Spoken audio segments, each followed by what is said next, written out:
Mais est-ce que pour autant, parce que Dieu nous protège, parce que Dieu nous garde, que nous n'allons pas respecter les mesures sécuritaires? Est-ce que parce que Dieu nous garde, parce que Dieu nous protège, que nous allons continuer à nous saluer et mettre les mains sur nos bouches? Est-ce que parce que Dieu nous protège, que quelqu'un va tousser à côté de moi et je vais lui dire tousse encore? Est-ce que parce que Dieu nous protège, que quelqu'un sera enrhumé à côté de moi et plein de fièvre, que je veux lui dire ça ne fait rien? Non. L'équilibre. Je n'ai pas peur de la mort. Je n'ai pas peur de la maladie, mais je ne dois pas tenter Dieu. La Bible dit que vous boirez des breuvages mortels et vous ne mourrez point. Mais est-ce que pour autant tu vas prendre le poison? Si par mes gardes on t'empoisonne, Dieu te protège. Mais si tu sais que le plat est empoisonné, tu ne le prends pas.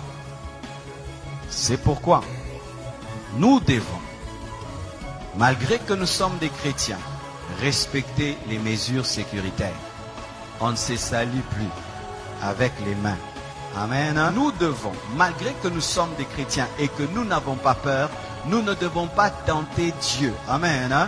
Nous devons. Alors nous ne devons pas nous moquer de ces églises. Nous entendons en Europe, elles ont fermé. Ah, le pasteur n'a pas la foi. Le pasteur n'a pas la foi. Le pasteur n'a pas la foi. En Europe, il y a des gens qui ont été contaminés à l'église. Il y a des prédicateurs qui ont été contaminés. Il y a des familles de pasteurs qui ont été contaminées. Ce n'est pas parce que tu es chrétien que tu es fou. Amen. Ce n'est pas parce que tu es chrétien que tu sais qu'à l'école, il y a des enfants malades. Toi aussi, tu envoies tes enfants.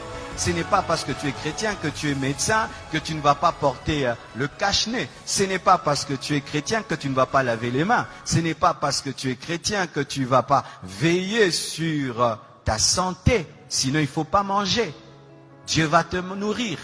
Il ne faut pas te laver. Dieu va te laver. Amen.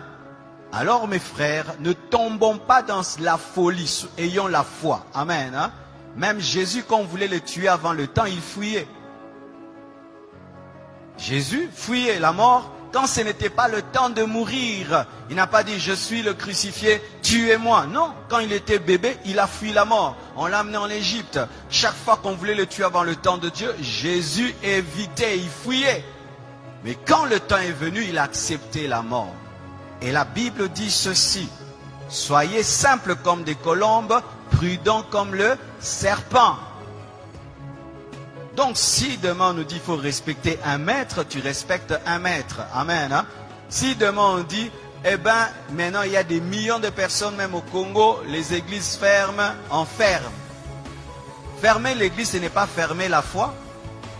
Fermer un bâtiment, ce n'est pas fermer l'église, parce que l'église n'est pas un bâtiment. Je vais venir là. Amen. Parce qu'il y a des gens qui, au nom de la foi, ils vont aller tenter Dieu. Et Dieu va leur prouver ce verset de Matthieu 4, versets 5 à 7. La Bible dit dans Matthieu 4, versets 5 à 7, le diable transporta Jésus dans la ville sainte, le plaça sur le haut du temple et lui dit, si tu es le Fils de Dieu, jette-toi en bas.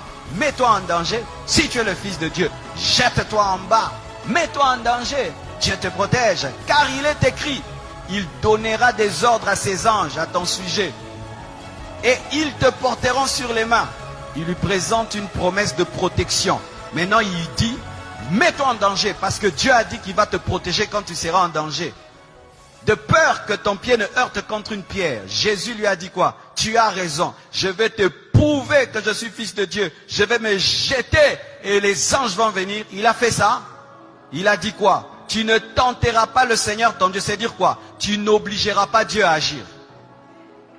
On n'oblige pas Dieu à agir même s'il a promis. Dieu, tu as dit que 1000 tombent à ma droite, 1000 à ma gauche. Tu vois 50 personnes en train de tousser là-bas, à d'éternuer. Tu viens là-bas, robo-bo-bo-bo. Vous avez Covid-40. Amen. Parce que même j'ai écrit sur Internet, vous savez, la conférence qui était prévue à Montréal a été annulée. Ils m'ont appelé, ils m'ont dit c'est annulé parce que la loi là-bas a interdit pour la sécurité du peuple. Et les gens disent, oh, si vous étiez des hommes de Dieu, il fallait que vous puissiez, il fallait quand même tenir cette action-là. Même si tu la tiens, mais les gens ne vont pas venir. Et même s'ils viennent, et alors tu vas mettre en danger la vie des gens pour prouver que toi tu as la foi. Prends tes propres enfants, fais-leur ça. Moi je ne suis pas un fou, je suis un homme de foi. Il y a une différence entre folie et foi. Amen. Hein? Alors mes frères et sœurs, Jésus ne s'est pas jeté parce que Dieu a dit qu'il allait le protéger. Mais si on le poussait, Dieu allait le protéger. Mais là on ne l'a pas poussé. C'est-à-dire tu te retrouves dans un endroit et tu as mis toutes les mesures, mais tu touches sur un poignet. Et il y avait quelqu'un qui a laissé là le Covid. Toi tu touches, tu ne savais pas. Et puis tu mets là, Dieu te garde. Mais si Dieu te dit attention, le poignet est sale, prends vraiment l'alcool, lave. N'aimez pas le sang de Jésus, lave. Le sang de Jésus agit quand tu ne sais pas. Mais quand tu sais, utilise l'intelligence et la connaissance. Vous entendez cet équilibre, hein? Alléluia. Sinon tu vas aller au ciel avant. Amen. Je suis allé dans un hôpital, je trouvais un frère de l'église, il avait un cache-nez. Je vais dire, frère, tu manques la foi? Non, il a la foi, Mais est-ce que parce que tu as la foi, tu n'as pas porté des chaussures? Pourquoi vous portez les chaussures? Pas seulement parce que c'est beau, pour ne pas marcher sur le feu, ne pas marcher sur la saleté, ne pas marcher sur des épines, ne pas marcher sur des pierres qui font mal. Mais comme tu es chrétien, marche pieds nus, parce que Dieu va te protéger, tu ne vas pas te blesser. Tu as le zèle de l'évangile. Tu as les chaussures, le zèle de l'évangile. Amen. Hein? Donc, vous ne devez pas tomber dans une fausse foi qui est en soi tenter Dieu. Amen.